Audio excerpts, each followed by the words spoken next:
Have you ever stopped to observe how some images, seemingly simple at first glance, seem to carry unique sensations?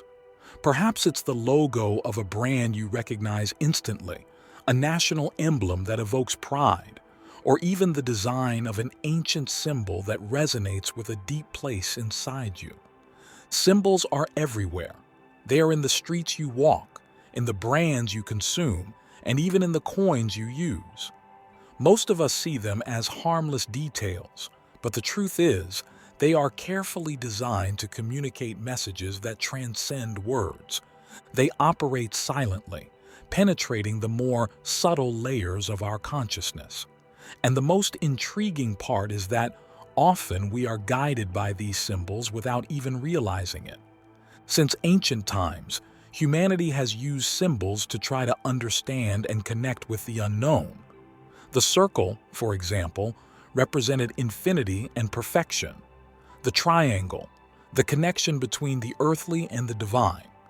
Entire civilizations built their identity around symbols that expressed power, spirituality, and order.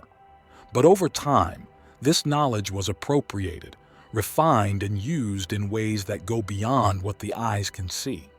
What makes this language so powerful is its ability to access the subconscious, that part of the mind where our emotions, instincts, and beliefs are shaped. It's no accident that governments, corporations, and even secret societies have invested so much in mastering the use of symbols. They know that, in order to control how a society thinks, they must first influence how it feels. So, the question is, how much of what you believe to be a personal choice is actually a reaction to symbols you didn't even realize were there? What are these silent images trying to tell you?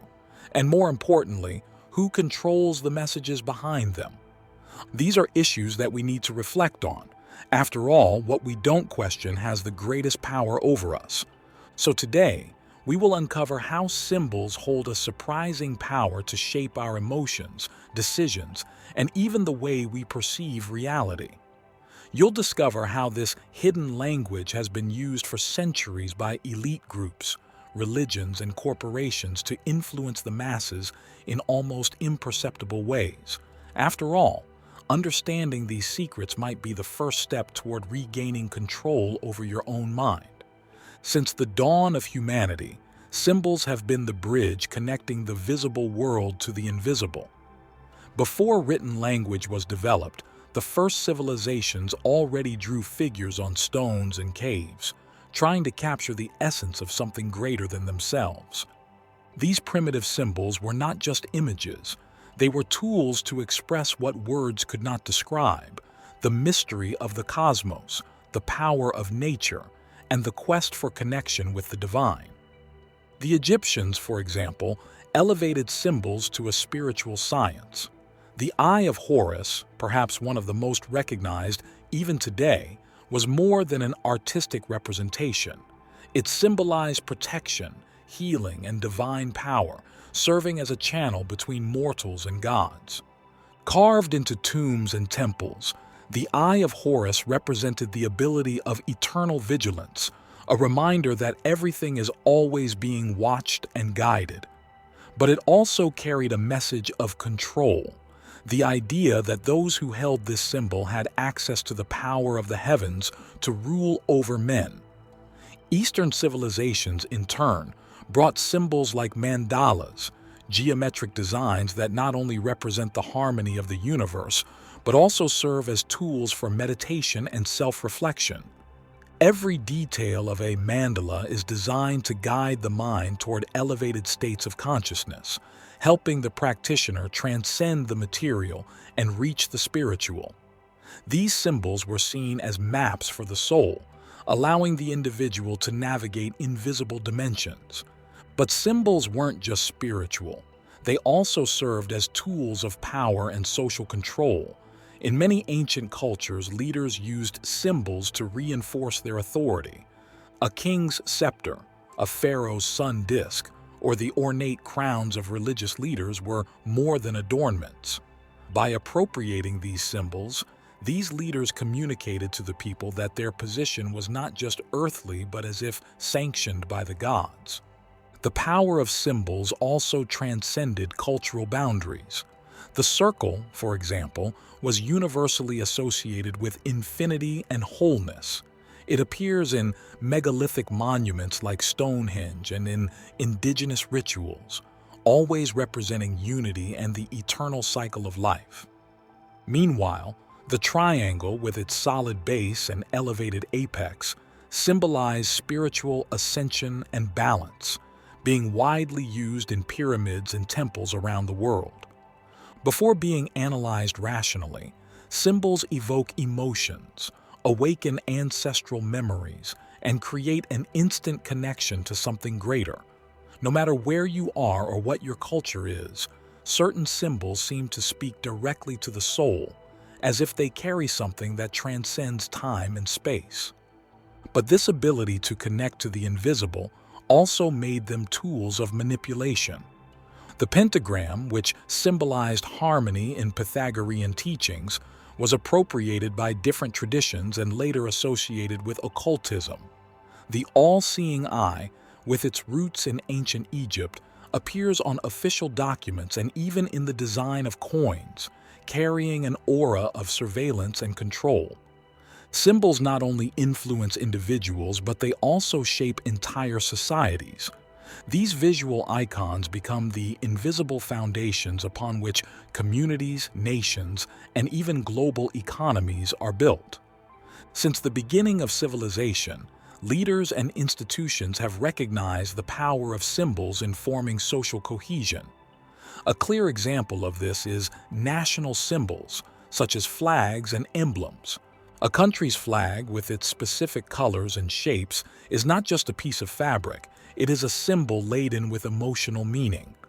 When it flutters on a mast, it awakens feelings of pride, belonging, and loyalty, connecting the individual to the idea of a collective identity. In times of crisis, these symbols become even more powerful, evoking unity and strength in moments of challenge. Religious symbols serve a similar purpose, but on a deeper level. They not only unite communities around a common faith, but also shape the spiritual and moral beliefs that sustain those communities. They are continuous reminders of the spiritual truths a religion seeks to transmit. These symbols connect generations to a common tradition, reinforcing collective spirituality and promoting a sense of continuity. However, in the modern age, corporate symbols have entered this arena, playing an increasing role in shaping cultural identities. With just one symbol, a logo, they can evoke aspirations, values, and even lifestyles. These corporate symbols, often designed to mimic the emotional impact of religious or national symbols, create subconscious loyalties in a world where consumption is one of the most powerful forces. They create a collective programming where the individual, often without realizing it, internalizes the values and beliefs associated with these symbols, or even the brand itself. This programming is especially effective because it is based on repetition and familiarity. The more a symbol is seen and reinforced, the more deeply it becomes rooted in the collective mind. For example, consider the impact of symbols in architecture and public spaces. Government buildings with classical columns evoke authority and permanence of ancient civilizations. Sports stadiums are decorated with sponsor logos that become part of the cultural experience. In religious temples, stained glass windows and sculptures laden with symbolism not only decorate the space, but also create an atmosphere of reverence and introspection. These environments, imbued with symbols, shape people's perceptions of power, spirituality, and belonging, often without them realizing it. They help create a sense of connection to something greater, be it a nation, a religion, or a social cause. This collective connection can be a source of strength and inspiration, but it can also be manipulated to promote division or consolidate power. Just to be clear, this is just a conversation about a topic, a reflection on ideas. We're not here to attack certain symbols, religions, countries, or cultures. We're just looking at the big picture in a broad way. So in a general scenario, this duality of meanings and uses leads us to an essential reflection. To what extent do symbols shape our beliefs without our consent? Like a crucifix, for example, while it can connect a community of faith, it can also be used to justify exclusions or reinforce dogmas. Similarly, while a flag may inspire national unity, it can also be used to fuel feelings of superiority or conflict. Through constant repetition and strategic positioning in monuments, coins, and works of art, these images silently shaped collective perception while hiding the intentions of those at the top. A classic example is the all-seeing eye. With roots in the Eye of Horus, the symbol appears on coins and official documents, surrounded by a triangle and often placed above a pyramid. This representation is not just a reminder that power is above and observing. It suggests that there is an elite that governs, while the masses remain at the base, unaware of the forces that guide them. The pyramid, another widely used symbol, is a visual metaphor for a hierarchical system where knowledge and power are reserved for a few. This same concept of exclusivity was explored by secret societies like the Illuminati, who, according to many historical and speculative accounts, mastered the art of using symbols to maintain their influence. Although the existence of these organizations is debated, the presence of their symbols in power contexts is undeniable and carries a profound impact on the collective unconscious. Consider the case of the U.S. coin, where the all-seeing eye is surrounded by the Latin phrase "annuit captus," he approves our undertakings, and the expression "novus ordo seclorum," new order of the ages. It is possible that the combination of these elements is communicating a message of constant vigilance and reinforces the idea of a global order controlled by forces that are beyond the reach of the common people. Monuments and architecture also play a significant role in this symbolic manipulation. Large buildings like obelisks, cathedrals, and capitals often incorporate geometric shapes and cosmic alignments that evoke power and authority. In many cultures, it is believed that these buildings are strategically located at spiritual energy points, amplifying their influence over the collective psyche. In other words, it's not just what you see, but where you see it. This symbolic manipulation is not limited to political control. It extends to the spiritual. Power groups long understood that by capturing the spiritual imagination of the people, they could shape their beliefs and loyalties. And with this, symbols that once represented spiritual liberation were often transformed into instruments of submission. The crucifix, for example, began as a symbol of sacrifice and redemption, but in many historical contexts it was used to consolidate the church's authority over its followers. The message was clear. Spiritual salvation was tied to obedience to the institution. So we can say that symbols carry a powerful duality. They can be used to awaken or to imprison. Elites and secret societies understood this duality and used it to their advantage.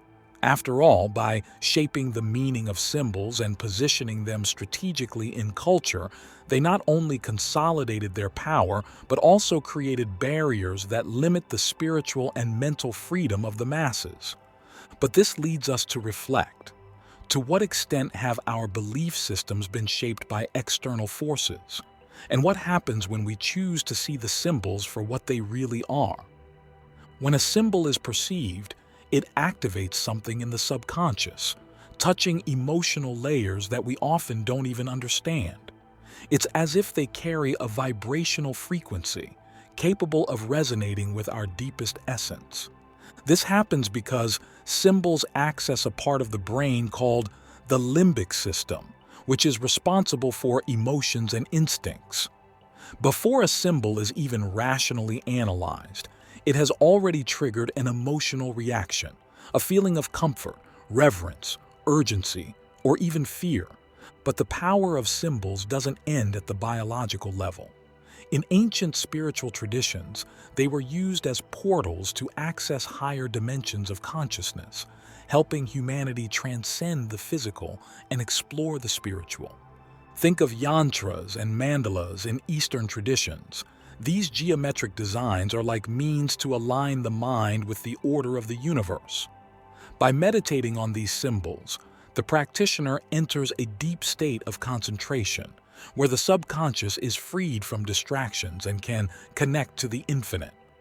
Every line, every shape in a mandala carries intention, and its repetition creates a hypnotic effect that calms the mind and awakens a new perception of the divine. Similarly, the Eye of Horus in ancient Egypt was more than a symbol of protection. It was a visual reminder of the connection between the material world and the spiritual. By contemplating the symbol, it was believed that the individual was aligning their inner vision with divine vigilance, strengthening their intuition and consciousness. As I said before, when we see a symbol repeatedly, our subconscious creates a familiarity with it, interpreting it as trustworthy or desirable. This same principle was explored in spiritual practices. But there's something deeper in this process. When a symbol resonates with the subconscious, it awakens ancestral memories, universal archetypes that are engraved in our collective psyche. Carl Jung called this the collective unconscious, a reservoir of images and ideas that transcend cultures and times. These archetypes are activated by symbols, guiding our emotions and beliefs in ways that often escape reason. That's why symbols continue to be powerful tools of transformation or manipulation, depending on who uses them and for what purpose. This duality leads us to an important reflection. Symbols are neutral in their essence, but the impact they have on us depends on the context and our ability to recognize them. Because when we understand their power and meaning, we can transform what was unconscious manipulation into a tool for self-awareness and spiritual growth. In spiritual traditions around the world, each symbol carried not only meaning but its own energy, capable of awakening elevated states of consciousness and bringing out the deep connection between the human and the spiritual world. Each circle within the mandala symbolizes cycles of life, death, and rebirth, while more complex patterns reflect the structure of creation. The practice of drawing or observing mandalas is deeply spiritual. It's like a way to navigate both inward and outward at the same time. Another powerful example is Om, considered the primordial vibration of the universe in traditions like Hinduism and Buddhism. More than a visual symbol, Om is also a sacred sound, often chanted to harmonize the mind and spirit. It is believed to represent the totality of existence: birth, preservation, and dissolution, the three fundamental aspects of reality. Each curve of the symbol Om reflects a dimension of this universal experience, reminding the practitioner that everything is connected, from the macrocosm to the microcosm.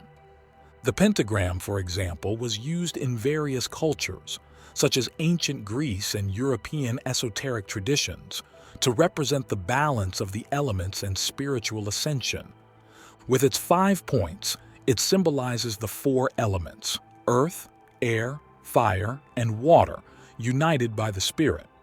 In a spiritual context, the pentagram was not seen as something external, but as a reflection of the very structure of the human soul, pointing the way toward self-knowledge and inner harmony. These symbols operated on multiple levels, from the physical to the spiritual, helping practitioners transcend the limitations of the conscious mind and enter states of communion with the universe. Their power came from their simplicity and depth, allowing each individual to project their personal meaning while simultaneously accessing a universal truth. But the strength of these symbols still lies in their connection with the human psyche, and those who understand their true meaning can use them to rediscover their spiritual essence. On the other hand, this decontextualization also opens the door for manipulation. So remember, symbols have the potential to inspire or to imprison, depending on how they are used and understood. They remind us that while we are individuals, we are also part of a greater whole, connected by a symbolic language that transcends borders and generations. Thank you for embarking on this journey with me. If this video resonated with you, I invite you to like and subscribe to our channel. Share this video with others so they can benefit from this message. And don't forget to leave a comment below sharing your thoughts, reflections, and experiences. Thanks again for watching and for joining me. Take care and see you soon.